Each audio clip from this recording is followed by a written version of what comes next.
Shalom. First and foremost, I want to give all praises to the Heavenly Father, Yahweh, Bahasham, Yahweh Shai, Bahasham, Rachahakwadash. Double honors to the apostles, the elders at Great Millstone who rule well.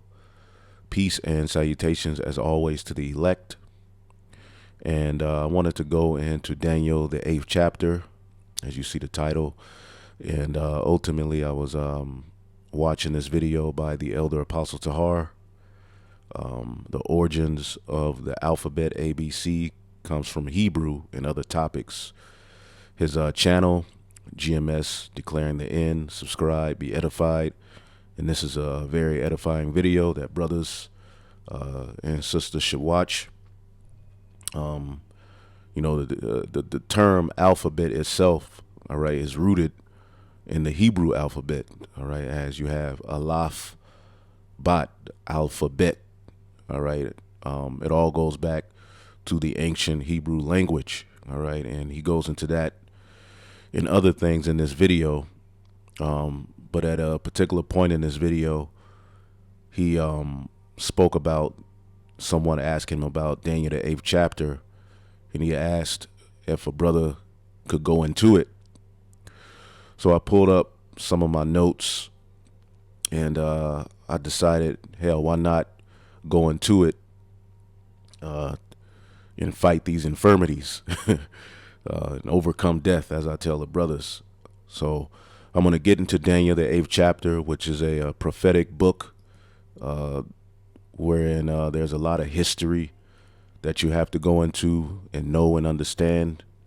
But hopefully we can get some edification and you brothers and sisters learn, because that's the purpose of us doing these videos. Now, when you read Daniel, the 8th chapter is dealing with the vision of the ram and the goat.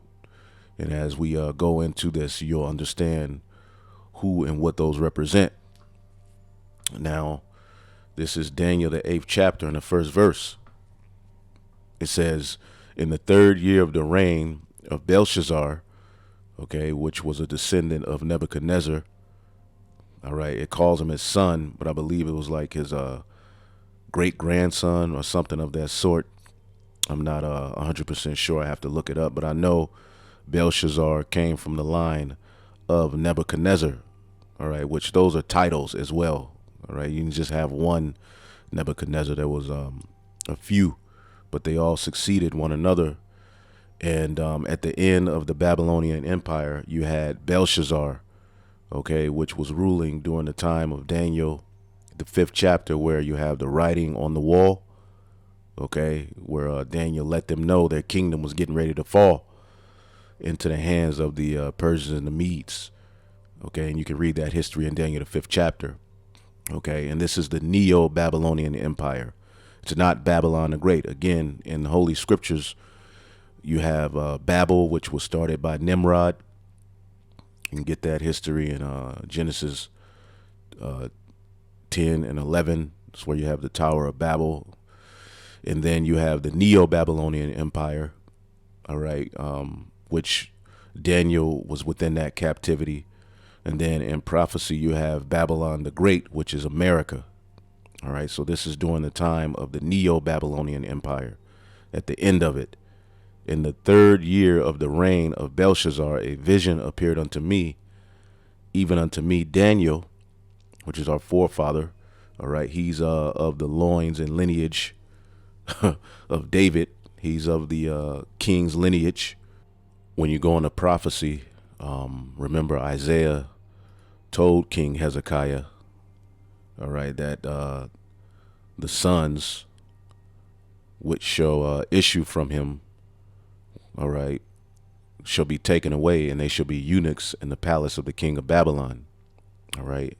And by eunuchs, it doesn't mean their rods were chopped off, but ultimately they were taken into captivity and used, all right, by the kings of Babylon, you know, to help them learn particular things about our culture and so forth. All right. And you can read about Daniel, Shadrach, Meshach, and Abednego, and so forth in the book of Daniel. Okay. And they refused to eat the king's meat. All right, the lion's den. The three holy children.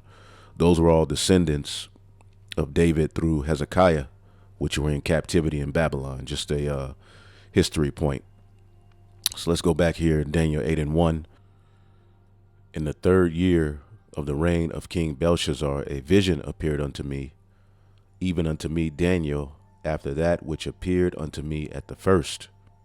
All right, he received many visions. Daniel, the 7th chapter, is a vision. Okay.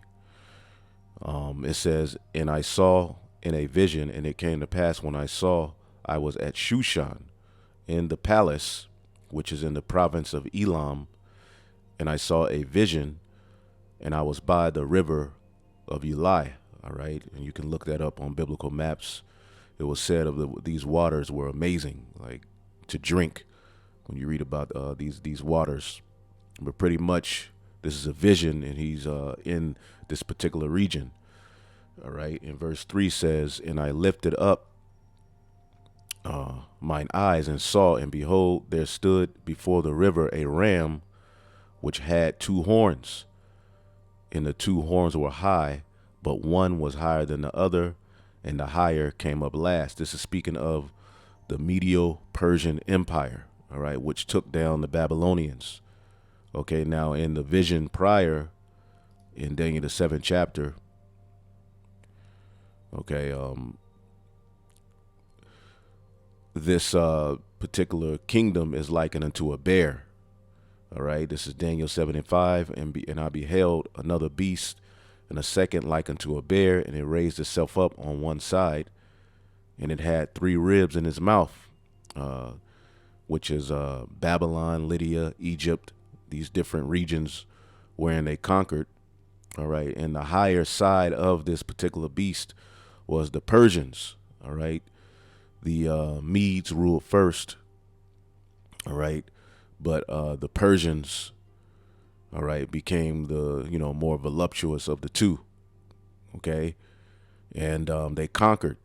As you see here, it had 3 ribs in its between the teeth of it, and they said, thus arise and devour much flesh.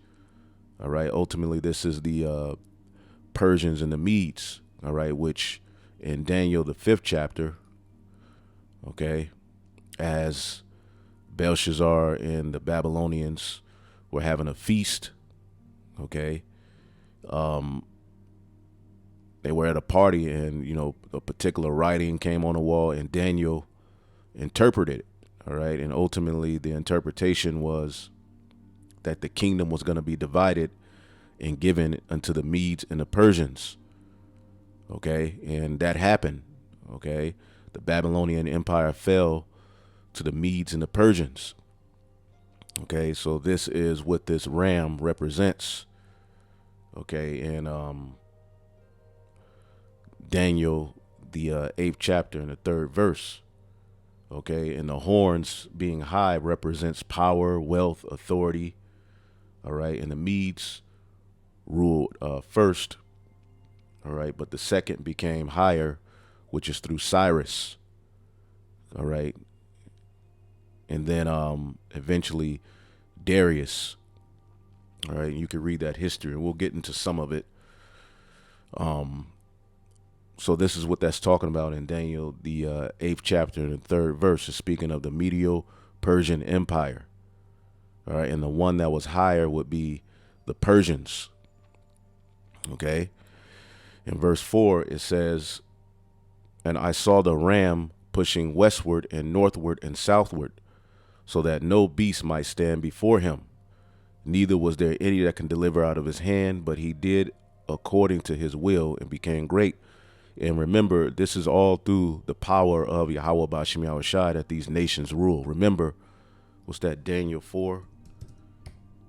And you can go into the history of what we're reading about in the movie 300. All right, they conquered Babylon, Syria, Asia, part of Greece. Okay, Egypt, Ethiopia, India, Lydia. Okay, they were fierce. All right, and remember, that was the empire in which the Israelites were granted a decree, all right, by Cyrus to rebuild the temple. All right, this is Daniel 4 and 17. This matter is by the degree of the watchers and the demand by the word of the holy ones, to the intent, all right, that the living may know that the Most High ruleth in the kingdom of men, and giveth it to whomsoever he will, and setteth up over it the basis of men. And right now, all right, the world is being ran by the basis of men. Okay. And all of these heathen are ultimately under us, but the Heavenly Father is fair. Okay. When you go into prophecy, he allowed these particular heathen to have their rulership, their time in the planet Earth where they dominated. So no one could say that Yahweh Bahashem Yahushai is unfair. It's just that the final kingdom that's going to be set up, according to Daniel, the 2nd chapter, Daniel, the 7th chapter, is the kingdom of the Israelites, Yahushai's kingdom on earth through the power of the Most High God, Yahweh. The sons of God under the second Adam are going to be the final rulers forever of this earth, which is the only way that it will prosper into 100% righteousness. Okay. So this is speaking of how the Medes and the Persians went and conquered. All right. The spirit was on them. All right. And meanwhile, we were back in Jerusalem rebuilding the temple. Okay. Now, and they became great. See here, let me look at my notes and see if there's anything I'm missing. Nah, that's pretty much it. All right. And Cyrus, pretty much, if you notice, it doesn't mention the east, because Cyrus came from the east. Okay. And he conquered westward, northward, and southward. Okay. Let's see here. Let's go to the next verse, Daniel 8 and 5. It says, and as I was considering, behold, a he-goat came from the west on the face of the whole earth, and he touched not the ground, speaking of the swiftness of the Greek empires, headed by Alexander, all right, the great, the creep, all right, or whatever you want to call him, okay? And the he-goat had a notable horn between his eyes, and horns represent, power, strength, all right, and how people pretty much bow themselves to him because they were so swift. As a matter of fact, when you go to Daniel, the 7th chapter, all right, this particular beast, the Greeks is likened to a leopard, okay? Daniel 7 and 6, and after this I beheld, and lo, another like a leopard, which had upon the back of it 4 wings. And those are the 4 generals who ultimately reigned after Alexander died. And we'll get into that. All right. And dominion was given unto it. So it's likened unto a leopard because leopards are very swift. In prophecy, when it speaks of, the modern day Chaldeans, Babylon the Great, it likens them unto a leopard. They're very swift. All right. And Alexander pretty much did all of his conquering, all right, within 6 to 8 years. He conquered what he believed was the whole world, although there was more. And there was a point where he conquered so much that there was no more to conquer, and he started crying. Okay. You can look all of that up in history, but Alexander was great. And we know right after that, it called it a ram in Daniel the 8, but in Daniel, the 7th chapter, it called it a bear that lifted itself up on one side. Okay, the next empire to rule was the leopard, the Greeks. Okay, so that's what this is speaking of in Daniel. All right, the 8th chapter. Let's read it again. Daniel 8 and 5. Okay. And as I was considering, behold, a he-goat came from the west on the face of the whole earth, and touched not the ground, meaning he was swift in how he conquered. All right. And the goat had a notable horn between his eyes. Okay. And that's Alexander the Great. And you can read this history in the book of First Maccabees, the 1st chapter. Okay. And immediately, what does it start out saying? All right. First Maccabees 1:1. And it happened after that Alexander, the son of Philip the Macedonian, all right, which these are Edomites who were conquering, okay, and even Philip's father, they were already conquering, okay. But this is the beginning of the Edomite beast system. It starts with the Greeks, okay. And it says, and it happened that after Alexander, the son of Philip the Macedonian, came out of the land of Chittim, had smitten Darius the king, all right, of the Persians and Medes. All right, now he himself, as we'll show you in history, didn't, put the sword to Darius, but it was by his force. Ultimately one of Darius's, I believe it was his cousin. He pretty much wounded Darius, and eventually, as the Greeks were pressuring, the Medo-Persian Empire, all right, they were like, we need to surrender. But Darius, and Alexander were having, pretty much back and forth via letters, and none of the flattery that they were offering Alexander, all right, worked. Alexander had it on his mind to conquer. He didn't want a joint empire. He wasn't taking any marriages. He wasn't taking part of the kingdom. He wanted the whole kingdom. All right. And eventually Darius, by the force of Alexander, died. All right. And we'll get a little bit of that history in a minute. But he smitten Darius, king of the Persians and Medes, that he reigned in his stead first over Greece. And he made many wars and won many strongholds, and he slew the kings of the earth. And he went through the ends of the earth and took spoils of many nations, inasmuch that the earth was quiet before him, whereupon he was exalted and his heart was lifted up. The pride of thine heart. This is an Edomite.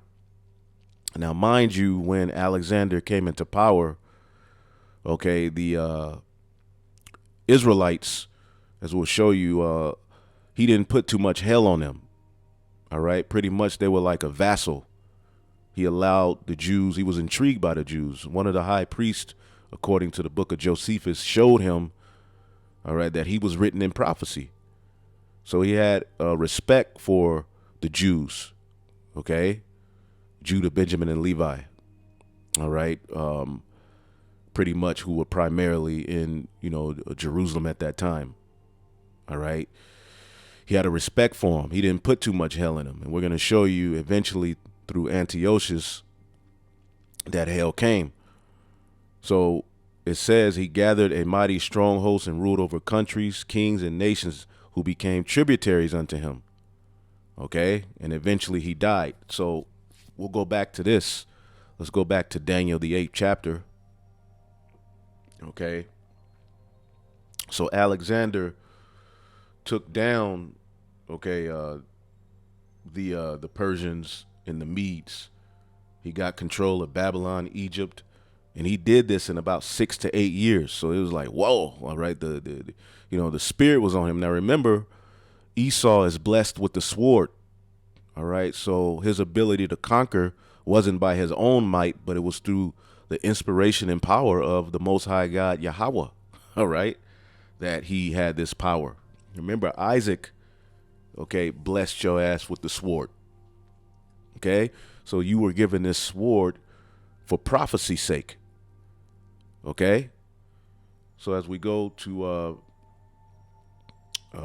verse 6, let's read 5 again. It says, and as I considered, behold, a he-goat came from the west of the face of the whole earth, and he touched not the ground.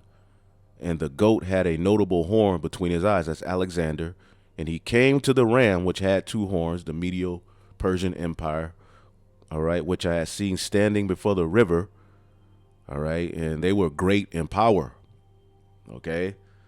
Darius pretty much was royal. He was majestic, all right, and he thought he was in good cause because pretty much there was rivers that separated Greece, all right, from his empire. It was some notable rivers that ultimately Darius like, they ain't going to get through that. But there was a spirit on Alexander, and they got through the rivers and eventually came to his empire and took it. Okay. So he came to the ram, All right, the Medo-Persian Empire that had two horns, which I had seen standing before the river, and ran into him in the fullness of his power. All right, he ran into him, meaning the army of the Greeks, as we read. They had smitten Darius and his army. Okay, and they took many spoils. All right, so this is what that's talking about in Daniel the 8th chapter. All right, in the 6th verse. So he ran into him, meaning he pretty much got through those rivers and took down that empire, and it became under his dominion. Verse 7, and I saw him come close to the ram, and he was moved with choler against him. All right, and when you look up the word choler, it just means anger. So look up that word choler, because they were sending letters back and forth to one another. Let me see here. Darius and Alexander. Bitterness. You see that word marah. Anywhere you see that, all right, that's bitterness. Marar, to be bitter, to show bitterness, to be enraged. There was a spirit on Alexander, like, nah, we taking these niggas down. And I found, some little bit of history. You can look it up. I'm not gonna go all into it. Just to get through the breakdown, but Alexander the Great's letter to the Persian king Darius. Okay. It says, a lot we know about Alexander the Great comes from the great Greek philosophers, Plutarch and Arrian. All right. Both of them were born centuries after Alexander died. All right. And you can also get the history of Alexander from the Holy Scriptures. All right. And it's funny, everybody acknowledges Alexander as a real person who existed. All right. And he doesn't have as even close to as many manuscripts as the Old and New Testament. All of these people, Yahushua, the disciples were, fake, mythical, characters that were created. But Alexander, who has less manuscripts, is somehow a real person. But Yahushua, the disciples, who as well by Roman philosophers and historians were stated to be real people, but for some reason now they're fake. Even in those particular councils, Nicaea and those councils, they never, not once did they say Yahushua was fake or he wasn't a real person. They were just discussing his divinity. But here in these times, people say that Yahushua, who the world ignorantly calls Jesus Christ, was a fake individual and made up. Right? But those same people will say Alexander, okay, and a lot of the Roman emperors were real, which some of those can be found in the scriptures. Anyway, it says, however, historians consider their work very reliable. All right. It says, keep in mind that let's go back to 333 BC when the Battle of Issus was fought, which is one of the, the Syrian, dealing with the Syrian wars. And we'll get into that, where pretty much, Alexander and his army with very little took down the Medo-Persian Empire. Okay. And I believe the first was called the Battle of Issus. Okay. It says, when the Battle of Issus was fought between the Macedonian king Alexander and the Persian emperor Darius III, both sides faced a massive number of casualties during the battle. All right. But the more casualties that were lost were on the side of the Persians. It says, but despite being outnumbered and facing tremendous resistance, Alexander, armed with the sword, spear, and adrenaline, pretty much the spirit of the Lord was upon him. Okay. Remember, even Cyrus, even the Medo-Persian Empire was set up by the Lord. Cyrus was called the Lord's anointed.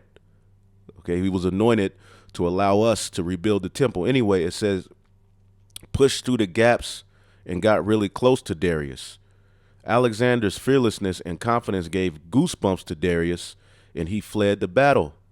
The Macedonian army chased their fleeing enemy until the sun went down. However, they failed to arrest Darius alive because it was Darius's either his cousin or his he was the uncle. I forget the dude's name. Cassus, or I forget his name. I have it somewhere written. Bessus. Bessus. That, when you go into history, it's a different accounts, but pretty much the force of the Greeks, you know, had Darius's men saying, "Look, let's submit to these people." And Darius was, he was like, "Hell no, I'm not submitting. I'll offer him this. I'll offer him that." And they were sending letters back to one another, and the letters were, made Alexander pissed. And eventually, Bessus, who was related to Darius, had one of his men wound Darius, and eventually, as the Greeks kept conquering, they found him. So when you read in First Maccabees 1:1, all right, when it says Alexander had smitten Darius, it was just really his force. Okay, as they continue conquering and conquering, all right, pretty much the Persians and the Medes, they gave up, and Darius was being proud. He was like, "Hell no, I'm not, submitting." But one of his own men pretty much put the sword to him, and when the Greeks found him, he was pretty much already dead. And you can look that up in history. But anyway, let's go back here. It says, but Darius, his family was captured by Alexander. His wife, his children, his riches. It says, after losing the battle and his family, Darius realized who he had offended and sought truce to protect himself, all right, his family and his remaining empire. But Alexander wasn't having it. All right. It says here, Darius wrote to Alexander first. He requested the release of his family and asked Alexander to be his ally and stop the war. All right, so you can read, up on this, but pretty much Alexander wasn't having it. It was a spirit on him, as you can read here in Daniel, the 8th chapter and the 7th verse. He was moved with choler. Okay? He was like, hell nah. I want it all. All right, the brand new socks, drawers, everything. I want the whole kingdom. I'm not taking any part. I'm not taking any deal. So as they were sending letters back and forth, eventually the Greeks kept conquering, and Darius fled, and eventually one of his own men took him out. Daniel 8:7. And I saw him come close to the ram, the Medo-Persian Empire, which at this time Darius was the man. And he moved with choler against him, bitterness. And he smote the ram and brake his two horns. He took down the Medo-Persian territory, and it became his. And there was no power in the ram to stand before him. Okay? The Medo-Persian Empire could not deal with the force of the Greeks. Okay, but he cast them down to the ground and stamped upon him. All right, meaning their military overcame them. Okay, and there was none that could deliver the ram out of his hand. Okay, none of the allies that Darius had. Okay, not one of them could pretty much help him. All right, and that happened in 3 battles.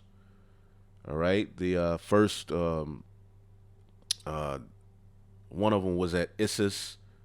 The other one was at the river Granicus, okay, and the third was at Gaugamela, all right, and these are known as the Syrian Wars, I believe, which you can read some of those as well in Daniel, the 11th chapter.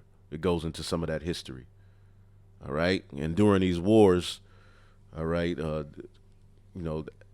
Darius's mom, children, and riches that he had in Damascus and Syria were eventually confiscated and taken. And eventually he died. Okay? So, and you can look up that history with Bessus wounding Darius. As a matter of fact, see here. Let's see here.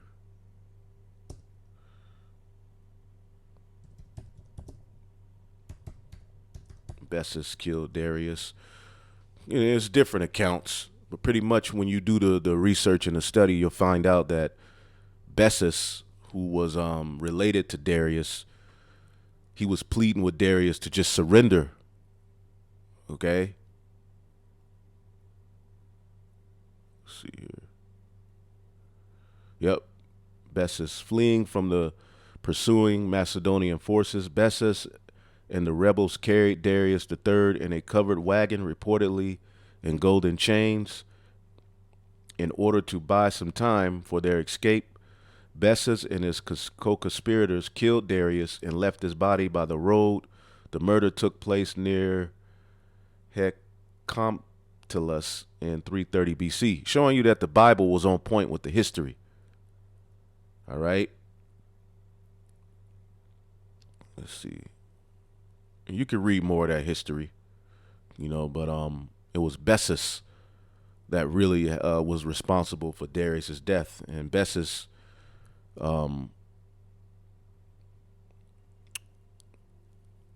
was and you could just read that. Just look it up if you want to learn more. But to get through the breakdown, Daniel 8:8, okay, and it says, therefore the he-goat waxed very great, and when he was strong, the great horn was broken, because Alexander the Great died. Some say of malaria, some say he was poisoned. Now, malaria, which is a viral infection, was something that a lot of people around that time were dying of. Okay, but some people say Alexander was poisoned. Either way, according to prophecy, in the history, 1 Maccabees 1:5, and after these things, Alexander fell sick and perceived that he should die. Wherefore he called his servants, such as were honorable, and had been brought up with him from his youth, and he parted his kingdom among them while he was alive. So Alexander reigned 12 years and then died. So when he was at the height of his power, he eventually died. And he parted his kingdom while he was on his deathbed amongst, all right, his 4 generals, all right? And going back here, Daniel 8:8, therefore the he-goat waxed very great, Alexander, and when he was strong, the great horn was broken. He died. And for it came up 4 notable ones, all right, towards the 4 winds of heaven, all right? And this is the 4 generals that we always talk about. And you can look up the history of the Diadochi, okay? The Diadochi, which ultimately, in a nutshell, Lysimaeus, okay, Cassander. Now, Lysimaeus, he pretty much took Asia. Cassander took Macedonia, Greece. Ptolemy, we know he took Egypt, and Seleucus took Asia. All right, but there was another name, Antigonus, all right, who was first ruling over Macedonia in the Greece area, but I believe Seleucus, along with one of the other generals, helped take him down. And these Edomites were divided. They didn't never agree. They had wars amongst themselves. Okay, so you can look up the history of the Diadochi, okay, or the Diadochi, which ultimately are the successors after Alexander's death. All right, if you want to learn more about that, you could look that up. Okay, and that's the 4 horns that ruled after Alexander's death. And it talks about this also in Daniel, the 7th chapter. Okay, Daniel 7:6. And after this I beheld, and lo, another like a leopard, which had upon the back of it 4 wings of a fowl. The beast also had 4 heads, and dominion was given unto it. And this is speaking of the Greeks, which was headed by Alexander the Great. All right, when he died, his 4 generals took root. All right, and what happened? As a matter of fact, let's go to 1 Maccabees chapter 1:7. So Alexander reigned 12 years and died, and his servants bare rule, every one in his place. And after his death, they all put crowns upon themselves. They all wanted to be the king. That we would fight one another. So did their sons after them many years, and evils were multiplied in the earth. And evils were multiplied in the earth. Okay? When the wicked bear rule, all right, wickedness is forwarded. Okay? Now, when Alexander was alive, things were more in order. After he died, all right, they began to wax worse and worse. All right, so that's Daniel 8 and 8. Now we're going to jump to Daniel 8 and 9, the little horn, okay, which ultimately is an extension of Alexander's empire through those four beasts, okay, through those four generals, should I say. All right, and this is going to speak of the one who came out of the Seleucid. So this is Daniel 8 and 9, and out of one of them, all right, remember you had Lysimaeus, Cassander, Ptolemy, and Seleucid. Out of one of them, out of the Seleucid, okay, empire, okay, came forth a little horn, which waxed exceeding great. All right, and this is speaking of Antiochus Epiphanes. All right, Antiochus the fourth. Okay, and let's see here. And he waxed exceeding great towards the south. All right, and that's pretty much Egypt, all right, south of Syria. All right, he even fought against Ptolemy. All right, he besieged, all right, Alexandria. All right, but Rome sent aid pretty much, and he was stopped of that campaign. All right, and then he went east, you know, Armenia, you know, Persia, Mede, all right, and the countries beyond the Euphrates. All right, and he pretty much took them down and made them tributaries. I think you can see that in First Maccabees chapter 3 and 31. Gives you a little bit of that history. Okay. First Maccabees 3 and 31. Wherefore, being greatly perplexed in his mind, because ultimately he was stopped of that campaign in Egypt, all right, he determined to go into Persia, there to take the tributes of the countries and to gather much money. All right. So he left Lysias, a nobleman, one of the blood of the royal, to oversee the affairs of the kingdom from the river Euphrates unto the borders of Egypt. All right. And to bring up his son Antiochus until he came again. So he put, all right, his particular, the men that were with him, you know, over these regions. All right. And pretty much what he did next, all right, as you read Daniel, the 8th chapter, okay, is he went towards the pleasant land, which the pleasant land is the promised land, pretty much. All right. It's starting at Jerusalem, okay, where the Jews were. All right. And you can read that history, because a lot of history is repeated in Maccabees. So you can read that history in First Maccabees chapter 1, okay, and 10, okay. And there came out of them a wicked root, out of the Seleucid empire, Antiochus the fourth, surnamed Epiphanes, son of Antiochus the king, who had been hostage at Rome. All right, he reigned in the 137th year of the kingdom of the Greeks. Okay, so, and we'll go back here, but that's what it means. All right, Daniel 8 and 9, and they came out of them a little horn, which waxed exceeding great. All right, that's Antiochus the fourth, Epiphanes. All right, and he waxed great towards the south and towards the east, and he eventually went towards the pleasant land, which is where the Jews dwelt. Judah, Benjamin, and Levi primarily. Okay. And what did he do there? All right. Wickedness. He first came with flatteries. All right. But eventually the Hellenization campaign started. All right. Now, remember, when Alexander the Greek was alive, pretty much you go into the history, he allowed the Jews to pretty much keep their customs. As a matter of fact, I pulled this up. Persecution of the Jews, dealing with Antiochus the fourth. It says the Seleucids, like the Ptolemies before them, held a suzerainty over Judea.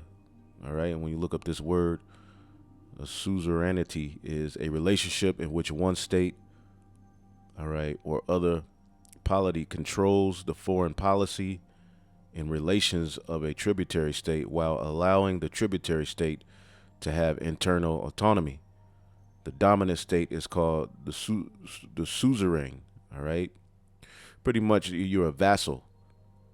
Okay, now before, all right, Antiochus the fourth came, the Jews were, all right, like a vassal, all right, but they were able to keep their customs. When Antiochus came, all right, as we read in First Maccabees 1:10, he was a wicked root, okay, and you can read about the rest of what happened as far as him, by flatteries, ultimately causing friction and eventually sacking the temple, coming in there, stealing things, causing friction between the priest, doing the wickedness that Esau is known to do. Eventually the daily sacrifice was taken away, and we'll get to that. But reading this, all right, the Seleucids, like the Ptolemies before them, held a suzerainty over Judea. They respected the Jewish culture and protected the Jewish institutions. All right. This policy was drastically reversed by Antiochus IV, seemingly after what was either a dispute over leadership in the temple in Jerusalem and the office of high priest. All right. Because you had a high priest at the time by the name of Onias, all right, which you can read the history of him in, the first and second Maccabees, who wasn't down with the Hellenization, but he had a relationship, with some of the Seleucid Empire, which eventually became to his detriment. And eventually his brother, Jason, was set up, okay? And he allowed and did wickedness, man. Okay, it said this triggered a revolt against the rule, the Maccabean revolt. All right, and that's where you can read about that in the book of Maccabees. And the thing is, you have Christians saying that the Apocrypha is null and void. Well, where do you read about the history, all right, of, all right, we're reading about this history, but where can you read, where can you expound upon this history? Where can you expound upon, okay, the leopard? Because remember, these four beasts that we're reading about, according to the book of Zechariah, the first chapter, are responsible for what? This is Zechariah 1:18. Then lifted up mine eyes and saw, and behold, four horns. And I said unto the angel that talked with me, what be these? And he answered me, these are the horns which have scattered Judah, Israel, and Jerusalem. Okay. So if these horns, all right, which these are the same four horns or the four beasts that Daniel expounds upon in his vision, where do we get the history? Because you can go into the Bible and find the history of the Israelites amongst these various beasts. Okay. Where do you expound upon, all right, this beast, the third beast that's likened to a leopard, which is the Greeks?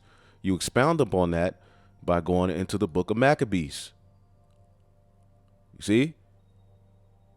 Which is a part of the Holy Scriptures. It's the history. You can go into secular history and you can go into the actual Bible in the book of Maccabees and read about what happened with the Israelites as they were in the Greek captivity. They were Hellenized, which is a big part of why they eventually became uncircumcised, became called Gentiles, a lot of them. All right, but you had a remnant of them which resisted, okay, the Hellenization, and that's what's called the Maccabean Revolt, which eventually would lead into other histories, all right, Hasmonean dynasty and so forth. All right, which is why you had those of the circumcision on the scene, all right, at the time Yahushua came, because they were ultimately offsprings of these who resisted and kept to the customs. Okay? So this is where you get Hellenization. All right? The Antiochene crisis of the Jews. These decrees were a departure from typical Seleucid practice, which did not attempt to suppress local religions in their empire. So before Antiochus Epiphanes came on the scene, all right, you know, the Seleucid, all right, although they had power over Judea, okay, they allowed the Jews to keep their religion. They allowed the Jews to keep, you know, their customs. All right, but as we're reading here, Daniel 8:9, this horn that waxed exceeding great, Antiochus, verse 10, it says, and it waxed great even to the host of heaven. All right, and it cast down some of the host and of the stars to the ground and stamped upon them. All right, and we can get that history, all right, in First Maccabees. All right, and eventually you had Israelites selling out, wicked men who said, basically, let us make a covenant with the heathen. All right, because things were getting hard. All right, if they saw you playing particular games that brought you back to your culture, if they saw you circumcising your children, pretty much you were getting rolled on. All right, so there was particular men that were like, look, we got to sell out. We got to, you know, pretty much let's give ourselves over to their custom so we can live. But then you had others, you know, the Maccabean and those who joined themselves into them that were like, hell no. All right. So this device pleased them well. Okay, and certain of the people were so forward herein, where they went to the king, who gave them license to do after the ordinances of the heathen, wherein they built a place of exercise at Jerusalem according to the customs of the heathen, and made themselves uncircumcised. They were still Jews, but they became uncircumcised. All right, which is a big part of why in the New Testament you had Israelites being called the uncircumcision or heathen, because they forsook the holy covenant and joined themselves to the heathen and were sold to do mischief. Okay? So now when the kingdom was established before Antiochus, he thought to reign over Egypt, that he might have dominion over two realms. So we read the history of how he set up particular of his family members and, you know, particular men that were aligned to him, you know, and set them over these regions. But he went to the pleasant land, Jerusalem, to do this wickedness. Okay? So as you keep going down, verse 20, and after that Antiochus had smitten Egypt, he returned again, all right, in the 443rd year, and went up against Israel and Jerusalem with a great multitude. And he entered proudly into the sanctuary and took away the golden altar and the candlestick and the vessels thereof, and the table of the showbread, and the pouring of the vessels, and the vials, and the censers of gold, and the veil, and the crown, and the golden ornaments which were before the temple, and he pulled off. So he went in there doing his wickedness, man. Okay, and he took silver and gold and precious vessels. Also, he took the hidden treasures which he found. Okay, this devil went into the temple doing his thing, wickedness, man.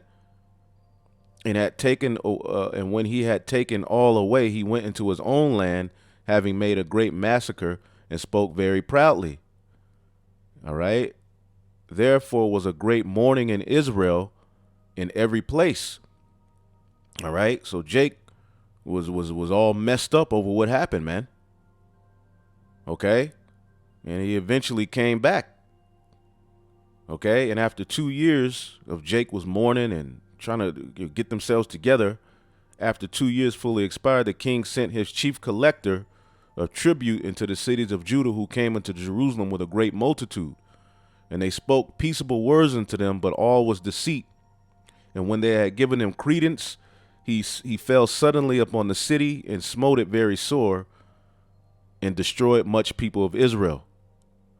All right. And he took spoils. He did his wickedness, man.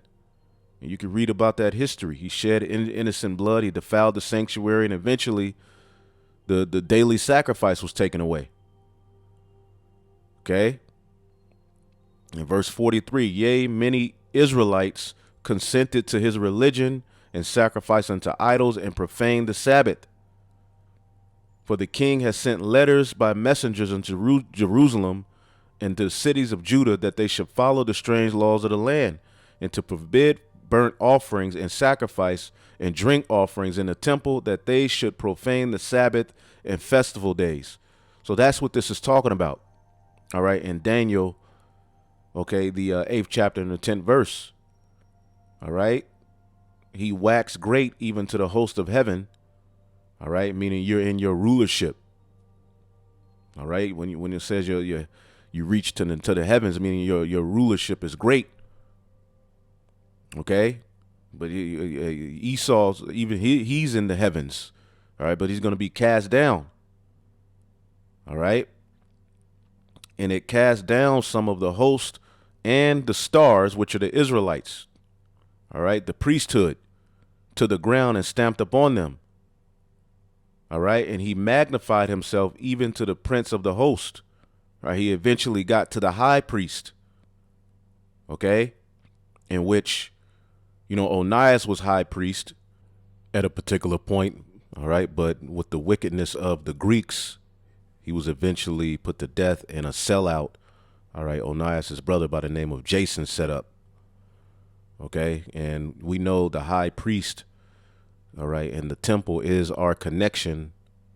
All right. To the Most High God, Yahweh. Okay. So as you read here, he magnified himself even to the Prince of Hosts. And by him, the daily sacrifice was taken away. All right. Remember, we had a morning and an evening sacrifice. All right. And the place of his sanctuary was cast down. Okay. And that's what they did. They sacked the temple. All right. They started offering, First Maccabees 1:47, set up altars. All right. Verse 46.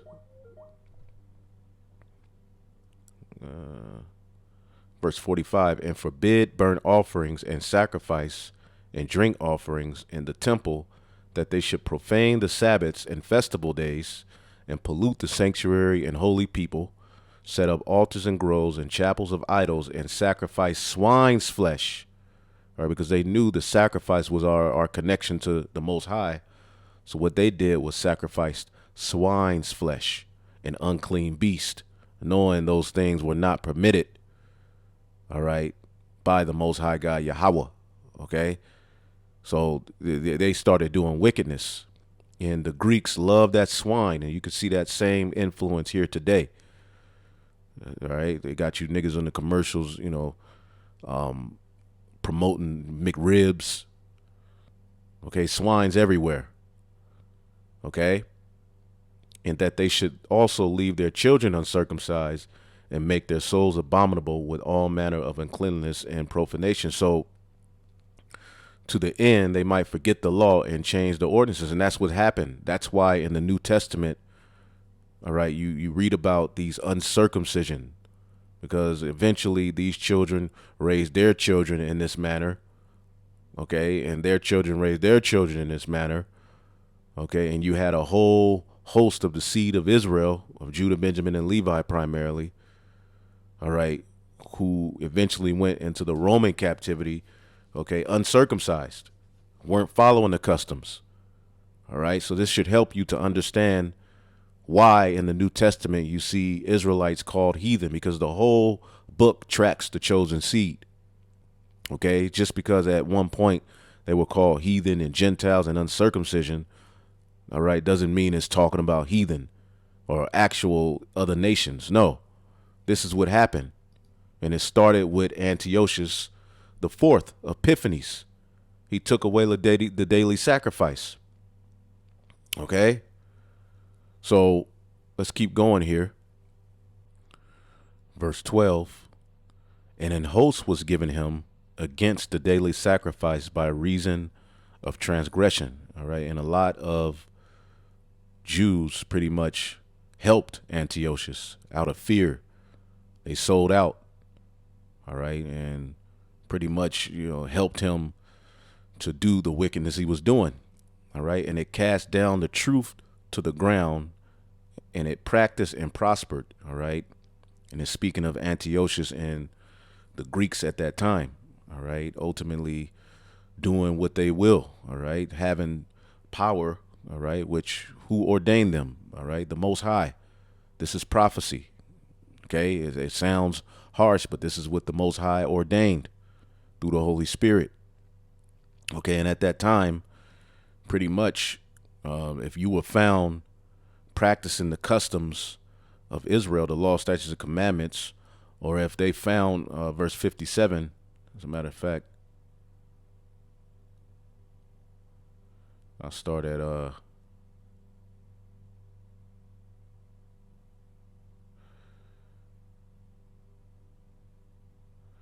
I'll go to verse 50. It says, and whosoever would not do according to the commandment of the king, all right, to break the laws, not circumcise your children, so forth, he should die. Okay.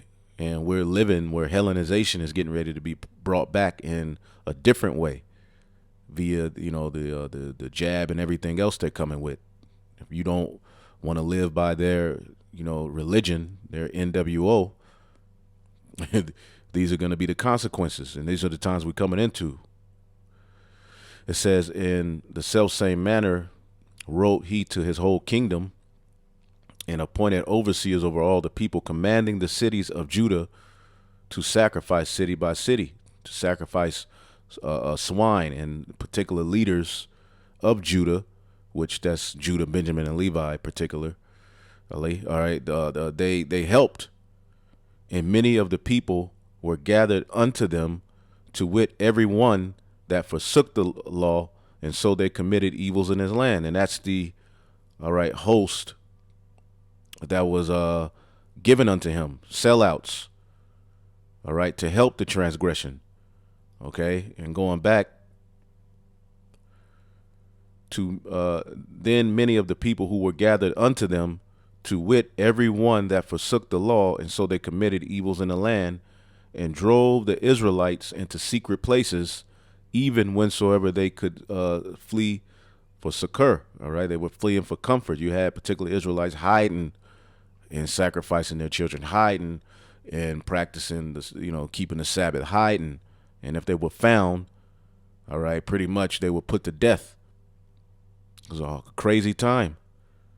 Okay, it says, now in the 15th day of the month of Casleu, in the 145th year, they set up the abomination of desolation upon the altar, that builded idol altars throughout the cities of Judah on every side. All right, the abomination that make it desolate.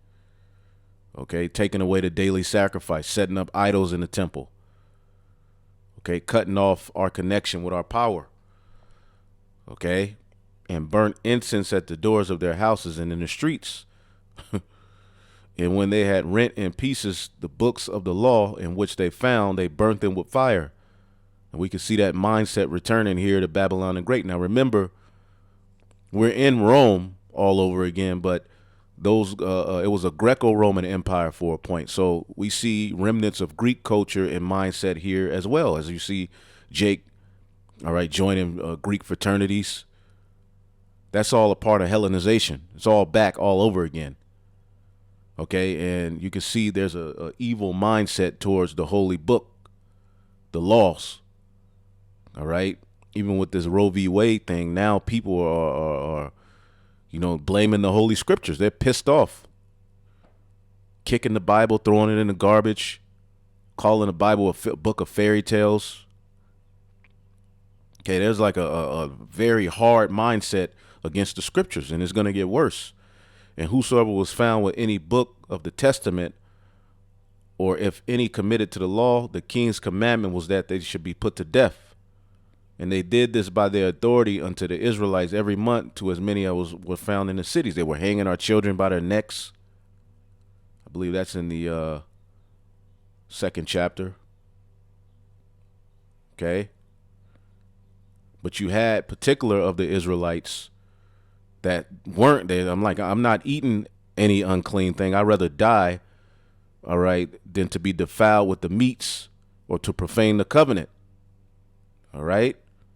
And a very great wrath was upon Israel. And you can read more of the history, but that's what Daniel, the 8th chapter, is speaking about.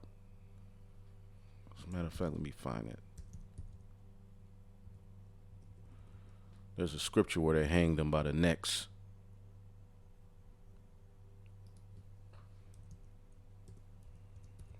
Showing you that these are the Edomites. First Maccabees 1:61. And they hanged the infants about the necks and rifled their houses and slew them that had circumcised them. All right. So the hanging by the neck, right? The Greeks did that back then. And we know that was a big thing for Esau, Edom, all right, in this captivity. Okay. So going back to Daniel, the 8th chapter, let's read 12 again.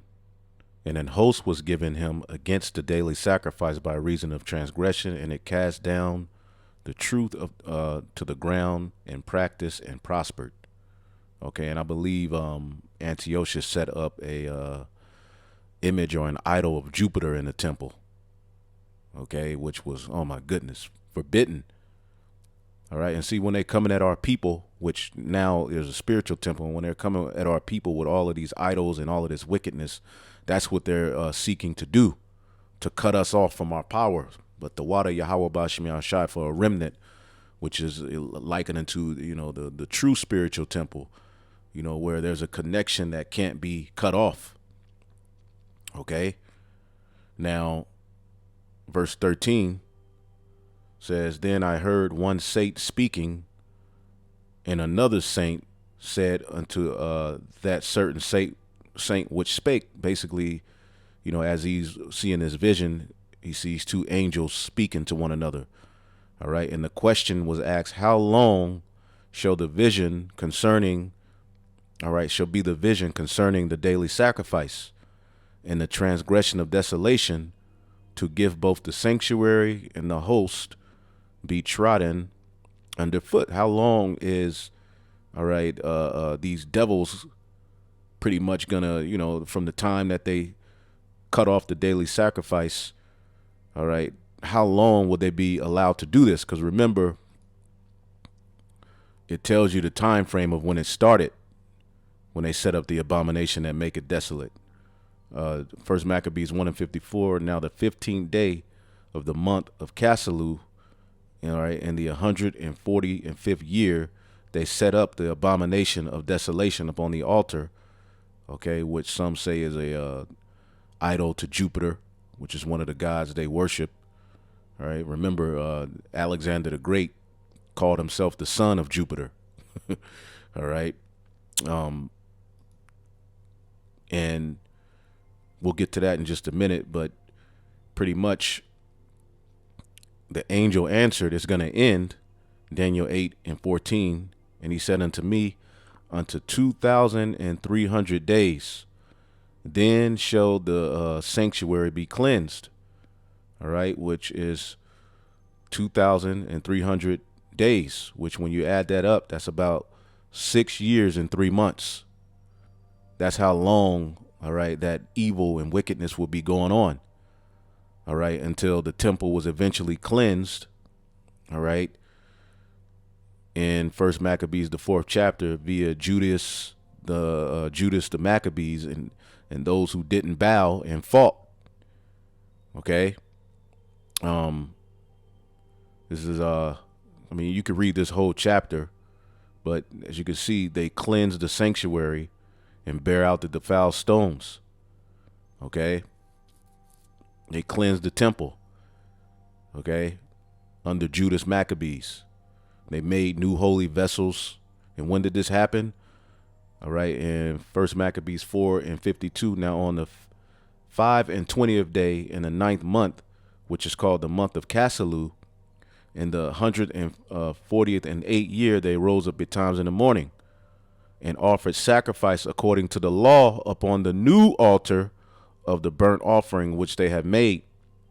So the temple was cleansed, all right, and it was exactly, all right, in 2,000, all right, in 300 days, all right, which when you look that up, 2,300 days equals 6 years, all right, and 3 months. And that's the time frame when you look up from when it started, okay, in First Maccabees 1:54, and when it ended in First Maccabees 4:52. All right, and ironically, you know, they built they fortified it. Okay, and this is where you get the holy day Hanukkah. Okay, so it says, and they offered sacrifice according to the law upon the new altar upon burnt offerings which they had made. Look at what time, what day the heathen had profaned it. At the same time they had profaned it, at the same time, you know, 6 years and 3 months later, all right, where they cleaned it. Even that it was dedicated with songs and cisterns and harps and cymbals. And the people fell upon their faces, worshiping and praising the God of heaven who had given them good success. And so they kept the dedication of the altar 8 days. This is why the Feast of Hanukkah, all right, last 8 days, and offered burnt offerings with gladness and sacrifice, the sacrifice of deliverance and praise. All right, but it's interesting that when you get to the bottom of this, okay, verse 60, it says, and at that time they builded up Mount Zion with high walls and strong towers round about, lest the Gentiles, the actual heathen, should come and tread it down as they had done before. All right. And they set there a garrison to keep it, and fortified Bethsura to preserve it, that the meek people might have defense from Idumea, which is the Edomites, showing you the Greeks that took down the temple, Antiochus, they were Edomites. Okay, and you had Edomites at that time. Some called themselves Edomites, but some went under the term, you know, the Greeks. Some went under the term Romans, but at the end of the day, they were Edomites. That's who it was defended against, because that's who took it down, showing you that the Greeks are Edomites. Okay, which is why these Christians and these Christian Edomites, especially, they don't want nothing to do with the Apocrypha. Okay. So that's what that means. Ultimately, the angel in the vision asked the other angel, how long, all right, are they going to take away the daily sacrifice, all right, and trod the temple underfoot? Well, he said, all right, 2,300 days, and then shall the sanctuary be cleansed. Okay, so let's keep going. And pretty much in the rest of the chapter 15 through 27, Daniel was given, okay, the interpretation of the vision, which we gave it. All right, but let's just read through it and end it off. All right, the interpretation of the vision, Daniel 8:15. And when it came to pass, when even I, Daniel, had seen the vision and sought for the meaning, then behold, there stood before me as an appearance of a man, and I heard a man's voice between the banks of Ulai, all right, which called and said, Gabriel, make this man to understand the vision. Okay. And Daniel was a high level, you know, brother. All right. Maybe I'll reload one of my favorite lessons when we in class went into Daniel. There's a lot of things to understand about him. It says, so when he came near where I stood, and when he came, I was afraid and fell upon my face. But he said unto me, understand, O son of man, for at the time of the end shall be the vision. Now, as he was speaking with me, I was in a deep sleep and on my face toward the ground. But he touched me and set me upright. And he said, behold, I will make thee to know what shall be and the last end of the indignation, for at the time appointed the end shall be. All right. And he gave the ram's identity. The ram, as we told you, having two horns, are the kings of Media and Persia. Okay. Verse 21, and the goat is the king of Grecia. All right. Which pretty much you have a nigga by the name of Jephthah of One Body Yahushai, who has a branch here in Dallas, who says that Alexander the Greek, okay, was an Israelite, which is stupid. Anyway, the rough goat is the king of Grecia, and the great horn that is between his eyes is the first king, which is Alexander, an Edomite. Okay. Now that being broken, whereas four stood up for it, the four generals, four kingdoms shall stand up out of the nation, all right, but not in his power, all right? And remember, that's the Diadochi, the four generals. All right, Lysimaeus, Cassander, Seleucid, Ptolemy. Okay, it says, and there's other names when you look up the Diadochi that you're going to see, but those are the four main ones. It says, in the latter time of their kingdom, when the transgressors are come to the full, a king of fierce countenance and speaking dark sentences shall stand up, Antiochus, and his power shall be mighty, but not by his own power. All right, because ultimately it was the Lord that gave him this power and allowed them to rule. And he shall destroy wonderfully and shall prosper and practice, and he'll destroy the mighty and holy people. He took down Israel, and through his policy he shall cause craft to prosper in his hand. Okay, and shall magnify himself in his heart, and by peace shall destroy many. All right, when you go to 1 Maccabees 1, remember they came with flatteries. Okay, they came with flatteries, but eventually they started doing wickedness. Okay, you can read that in this chapter. We don't have to read it. He came acting as if, you know, he meant well, but he did what he always is known to do. Just like Biden came with flatteries. Now look. All right, and by peace he shall destroy many, and he shall also stand up against the prince of princes, but he shall be broken without hand.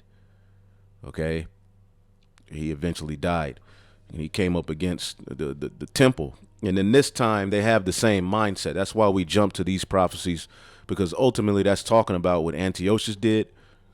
All right, but we know that which is then is now. And it says, and the vision of the evening and morning, which was told is true. Wherefore shut up the vision, for it shall be for many days. And it came to pass, right? And Daniel fainted and was sick certain days. Afterward, I rose up and did the king's business, and I was astonished at the vision, but none understood it, but he understood it. And now here we are today to break that down for you. So I'm pretty sure Apostle Tahar see that this video was done, but y'all got to check this video out. It's a very good video. Also check out the street speaking from this week. Where they went into it as well, went into particular things. And hopefully y'all edified. On to the next. Shalom.